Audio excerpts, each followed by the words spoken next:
Welcome to another episode of WTF Cinema. Hey everybody, welcome back.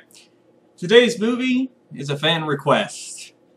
Yeah, I was as shocked as anybody, but people watch this. So, today we have Jason Mack to thank for Deadly Friend.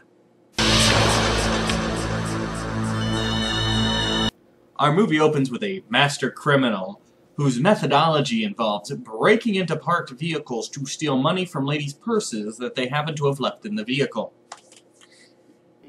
His robbery is foiled, however, when he's choked by a robot in the back seat. Thank you, Jason. That one gave me whiplash. Fortunately, the robber is able to escape because the robot lets it go, because the owners of the van are coming back out of the gas station, and I guess the robot doesn't want them to know that it has these murderous tendencies. Also, how'd they buy all that stuff in the gas station if she left her purse and her money in the car? So, we're very quickly shown that the boy is, in fact, a genius, because, you know, he developed this robot with AI and built the robot and everything, so, you know, smart kid. We still got 12 miles left. Look, you gotta trust your navigator, okay? How can you trust a navigator who hasn't looked up in 10 minutes? So you see the odometer right there. Ah, it's right here. Oh. Okay, maybe not that smart. See, we're trying to establish right here early on that the kid is a genius. So we show him doing some advanced calculus while navigating, except it doesn't really work if he fails at navigating.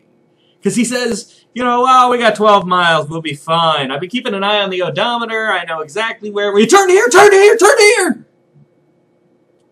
Yeah, that doesn't tell me he's a genius. That tells me he thinks he's a genius. So our mother and son move into a brand new house, and we get our first look at the robot. And I gotta admit, it's really not that bad looking. So, it's revealed to us in conversation that the young man, even though he's high school age, is attending college to become an expert on the human brain. So, we saw him doing advanced calculus in the car for no reason, because school hasn't started yet. So he's just, you know, passing the time on a long road trip with some calculus. He developed, successfully, artificial intelligence with the ability to continually learn new things. Then, he built, from scratch, a body, a fully articulated robot body that is capable of housing the AI and using it to control that body. These are two very different things, developing AI and developing a fully functioning robotic body. These are two completely different schools of work here, but that's not what he's doing in school. He's going into school to become a neurosurgeon. The writers of this movie never heard of specialization, have they? Just because you're good at one area doesn't usually mean you can be good at everything. What is this kid, Wesley Crusher? So, while looking around his new college campus, he brings his robot with him. Okay, seriously, it's impressive that the guy built a robot in AI. But how long is it from when he goes to, hey, cool, look, there's that kid who made a robot, to, oh, there's the nerd who brings his robot to class every day. So, Paul, our kid genius, meets his next-door neighbor, Buffy the Vampire Slayer, who's clearly going to be his love interest and who, we're told very early on, has an abusive father. See, it's nice when you get all the character development out of the way right at the beginning, because then you don't have to worry about getting to know the characters over time, which can be oh so problematic in today's society. No, tell me everything I need to know about the character up front. Then I'll decide if I care about them or not. Don't bother letting them grow and, you know, showing us things organically and naturally over time. Tell me everything up front or I ain't watching. Later, a couple of thugs start beating up on the robot, and the robot gets them back. That robot knows how to handle itself, but here's my question, and here's what I wondered throughout the entire first part of this movie. How does this kid have a pet robot? I mean, I get it, he built it. Yeah, okay. This is not a world where artificial intelligence is commonplace, because everybody who sees the robot thinks it's a toy until they're told otherwise. So this isn't a world where everybody's got their own robot that they built.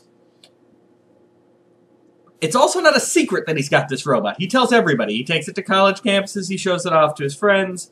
Everybody knows about this robot. Why has IBM or some other multi-million-dollar corporation not come up to him and gone, look, How much you want for the robot? Here's billions of dollars for your robot technology. That hasn't happened at all. And by the way, he wouldn't be allowed to say no. He's a minor. It would be his mother who would say yes or no to selling the robot prototype for billions. None of this is ever addressed. It's never brought up as a possibility. This kid develops a one-of-a-kind life form, and nobody even conceives of the idea to try to take it away from him. Okay, that's how the world works, I suppose. So it turns out that the abusive father of Buffy is abusive. See, movie, this is why you don't really want to get it all out of the way right at the beginning, because now you're just boring me by showing me the stuff you already told me. Finally, 20 minutes into the movie, and something happens. The kids lose a basketball in Elvira's house. And until then, this is Elvira, the gal who put the boob back in the boob tube, saying, unpleasant dreams. No, not her.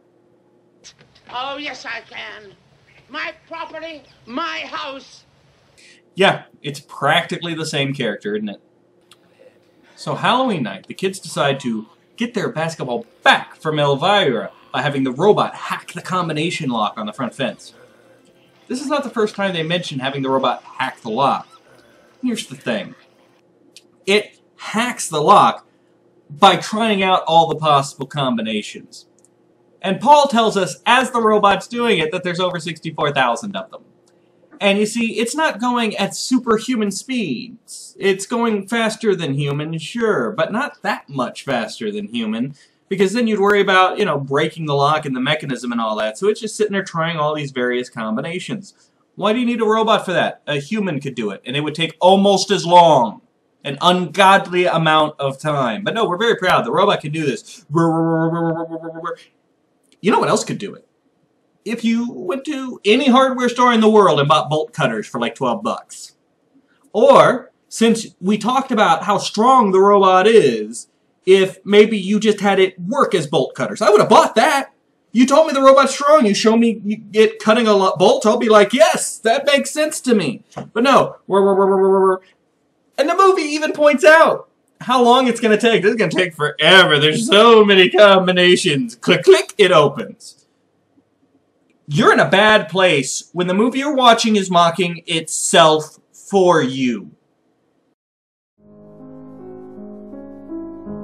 Thank you for watching WTF Cinema.